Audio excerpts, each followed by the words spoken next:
Hello, I'm John Bathke. Welcome to this special look inside Springsteen, his hometown.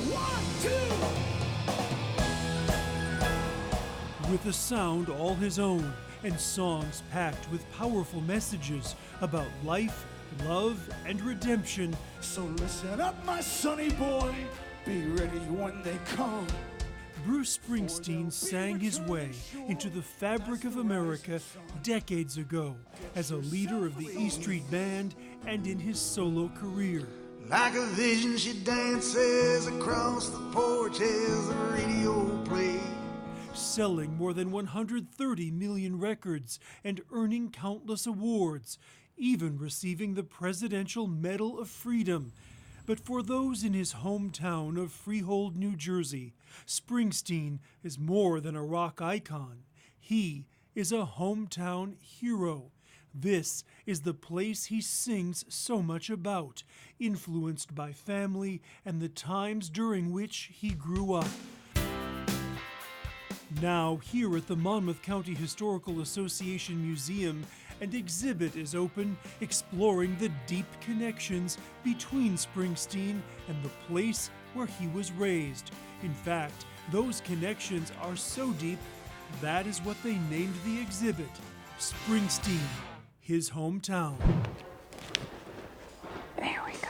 One of the most personal items in this exhibit comes from the hands of Bruce Springsteen's own mother, Adele. So she saved a lot of newspaper articles wherever he appeared. This 1970s scrapbook. As a mother myself, just the idea that she saved all the clippings for her son, that really touches me. I think that's beautiful. These delicate pages of concert reviews, articles, and photos assembled by Mrs. Springsteen are too fragile for visitors to handle, but the scanned contents can be viewed on an iPad. Bernadette Rogoff, one of the curators, was putting the finishing touches on the exhibit when we visited, the culmination of a year of planning. Was there anything as you were researching this and putting it together that surprised you? I admired his work, as pretty much everybody did, but I really didn't know too much about his background. And the thing that surprised me the most was how far back his family has their roots here in America and in Monmouth County in particular. One of his ancestors, Just Springsteen, was here in 1652.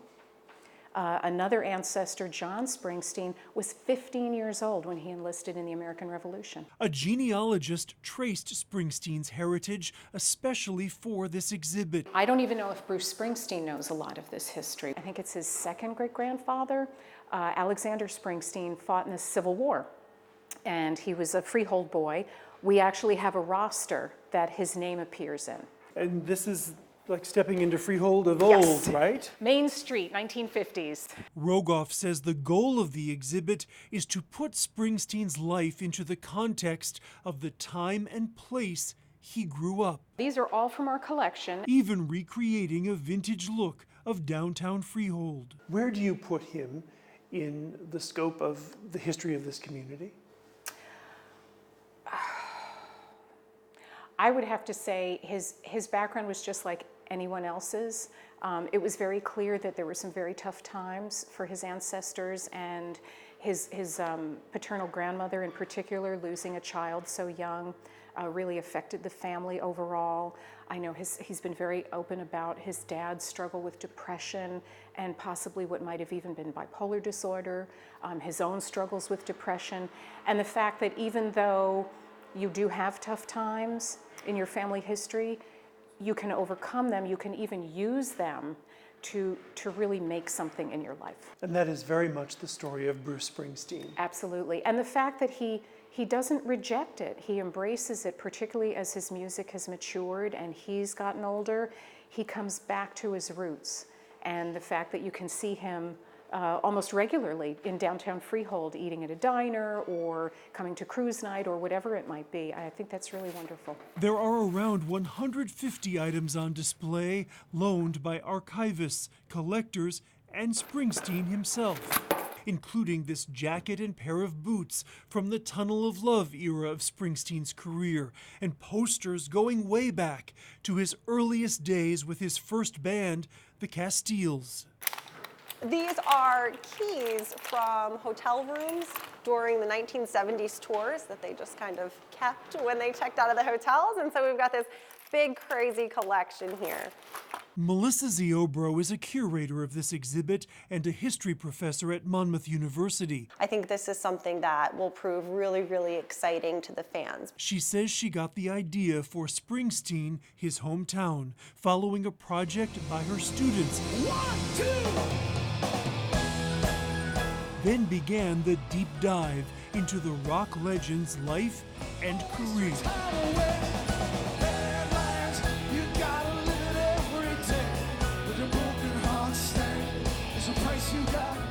You know, I can't hold a candle to some of his Uber fans who could tell you exactly what color shirt he was wearing in 1984 or something like that. It's been a wonderful process of rediscovering Bruce as a fan, but also as a scholar. When the fans know so much detail about his career and his life, is there a pressure in putting on an exhibit? Oh, it's absolutely daunting. I mean, anytime you're doing an exhibit, you want to get it right? Your research is so important. You want everything to be perfect, but especially when you know you're going to be under this tremendous microscope. It's daunting. At the same time, though, we can't write the exhibit just for those Uber fans, right? It's got to be accessible to everybody who wants to come in and appreciate it. So we've really tried to strike a balance between introducing Bruce to some who might have only the most rudimentary knowledge of him, and also to ensure there's things included for those Uber fans. This is a really special piece. This is the Purple Heart that belongs to Bart Haynes. Bart Haynes was the drummer for Bruce's first real band, the Castiles. This is on loan to us from the Vietnam era Education Center Museum and Memorial in Homedale, New Jersey. As I noted, Bart was the drummer for the Castiles, but he heads off to Vietnam. And Bruce talks quite movingly in his autobiography about Bart and how he was headed off to Vietnam, a place he couldn't even pinpoint on a map if he had to. And sadly, Bart heads off and dies in the war. And I think having close friends from Freehold, like Bart and others, who did go off to the war and die, really impacted Bruce. And was part of encouraging him to use his music for the greater good, which we will then see him do again and again. They destroyed our families' factories and they took our homes. Springsteen fans, many eager to be near the items he has worn on stage or in photo shoots, and to learn more about his life, have already purchased tickets, with visitors expected to come from around the world. So we wanted to really ensure that it was things that were special, that were unique, and that really tied into also this sense of place that we're creating. This exhibit, Springsteen, His Hometown, is one that could only happen here in Freehold. There will be other Bruce exhibits, there have been other Bruce exhibits, but this one is really unique to this place and time. I just can't face myself alone again. Place and time, and how they are recurring themes in Springsteen's music, are also the common thread running through this exhibit. How do you make the connection between growing up here and the artist he became? Well, yeah, that's an interesting question. And in doing the research, something that we think about, like, how did he become the Bruce Springsteen we know and the artist we know? And I think you can see it in, he grew up in a small town at a particular time in American history in which there was a lot of change going on. And so he came into post-war America. That's when he was born, right after the war. And Freehold, like other towns in America, were still thriving, and they were factory towns, and a lot of your family lived close by. And so this is typical across the country. It wasn't like extraordinary, his life living here in Freehold. But he was also here when the factories started closing and the jobs started moving south. And now you can hear lyrics showing up now. And the racial conflict, there was a very diverse town, but there was segregation here in Freehold. And so that was undercurrent of racial conflict that was here, just like in other places across America. And then the Vietnam War and the protest and the generational gap. All of this was going on across America, and here he was experiencing it. Meg Sharp Walton is executive director of the Monmouth County Historical Association. She says the exhibit has made her reflect on her own history with Springsteen's music. When I met my husband, I had never been to a concert, which he was appalled. And so he took me, my first concert was a Bruce Springsteen concert, and I started learning Bruce Springsteen's music, and it kind of actually started paralleling our relationship, because where I met him and then Tunnel of Love came out, and there were a lot of similarities in the song. So when I think of our relationship when we were younger, like Bruce Springsteen is like a soundtrack. She hopes visitors here will feel connections in their own way as they explore Springsteen, his hometown. We'll be right back with more from Springsteen, his hometown, including a rare look inside the Bruce Springsteen Archives and Center for American Music at Monmouth University.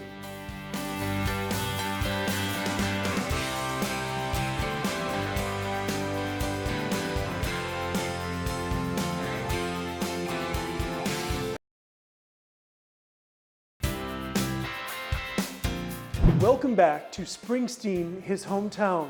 I'm John Bathke. It would be impossible to talk about this exhibit without also exploring the Bruce Springsteen Archives and Center for American Music at Monmouth University, where nearly half of the items in this exhibit came from. It may not look like it should be home to a rock and roll archive, this small house on the campus of Monmouth University. But inside is a treasure trove for any fan or student of Bruce Springsteen. These materials are being used by researchers, they're being used by filmmakers, they're being used by professors that are creating college course materials with them. They're being used by students for different projects. You know, maybe it's a thesis or maybe it's a book report, but we see students from all ages also come in to do some research here at the archives. It's been an educational experience for me to see how many people actually come here, not only to do research, but fans who come here on a pilgrimage to see different items from different decades in Bruce's career that are somehow relevant to them. Eileen Chapman is director of the Bruce Springsteen Archives and Center for American Music at Monmouth University, the official repository of Springsteen's written works, photos, and artifacts since 2017. There were about 700 items that were collected from fans around the world, and they were placed in the Asbury Park Library. The library is very small and very understaffed, and so the collection outgrew the library, and in 2011 came here to Monmouth University. At that point, there were 15,000 items, and they were collected by fans from all over the world. There are nearly 50,000 items here, donated by Springsteen himself, and thousands more are mailed here by fans. So this room is magazines, and they are in order alphabetically, and then within the boxes, they are in date order. So everything is easy to find. Everything is preserved in archival materials, and we're very careful about preservation. We want these items to be here for a long time. Chapman herself has worked in the world of Jersey Shore rock and roll most of her career. She once managed the legendary Stone Pony in Asbury Park.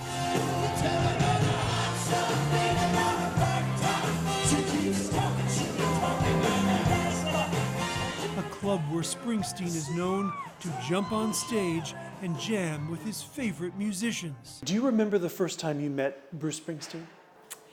I remember the first time I saw Bruce Springsteen, and that was at the Upstage Club, probably about 1969 or 70.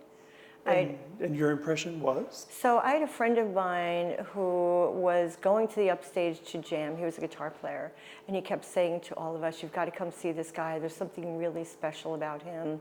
And we heard him say that about 8 or 9 different times. We finally said, "Okay, let's get in the car and let's go see what he's talking about." And a bunch of us jammed into my car, drove to the upstage, and watched music throughout the night. But when Bruce Springsteen came on that stage, there was definitely something magical that happened. His focus, his command of the audience, it really set him apart from the other musicians who were on the stage that night. She was there at the very beginnings of his career at the old Upstage nightclub in Asbury Park. In fact, there are several pieces of art from the club included in Springsteen, his hometown.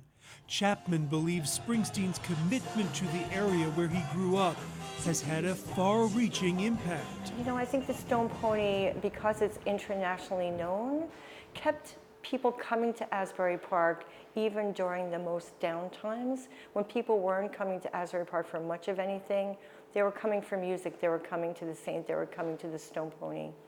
And again, in those darkest days, Bruce would come and jam with Cats or rehearse with his band or find another reason to come and play at the Pony. And these instances helped to cement Asbury Park as a music destination, which went a long way, I think, in helping the revitalization of Asbury Park. Do you think it was his way of saying through music that I'm not giving up on this place, don't you give up on this place? I think that was most definitely the case, because not only were his appearances at the Stone Pony important for the city, but he also put on Christmas shows in Convention Hall where he promoted businesses that were downtown and businesses that were barely able to survive, and also raised money for other organizations in and around Asbury Park. For you, the magic of him is what? I think it's a lot of things. I think it's the songwriting. I think it's the music. I think if of all he does for the community. I think it's so many different things. It's a legacy that's gone on now for so long and remains relevant because he keeps reinventing himself through his music.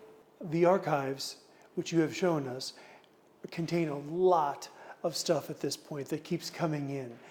Do you run out of room at some point? What's going to happen with the archive space? So we do have off-site storage. It's also climate controlled and humidity controlled. Eventually we'll run out. We'll need a new building, a bigger building, a more modern building. But for right now, we are making do with the facilities we have. Is he someone who has really packed a lot away from all the years of his career?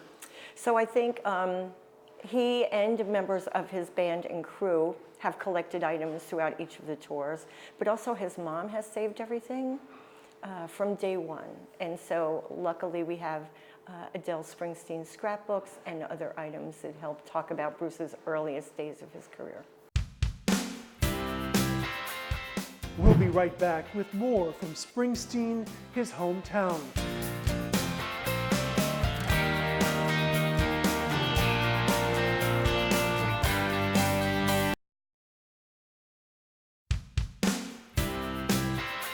Welcome back to Springsteen, his hometown. We hope you've enjoyed this look inside the making of this exhibit. Now for all of us, thank you for watching.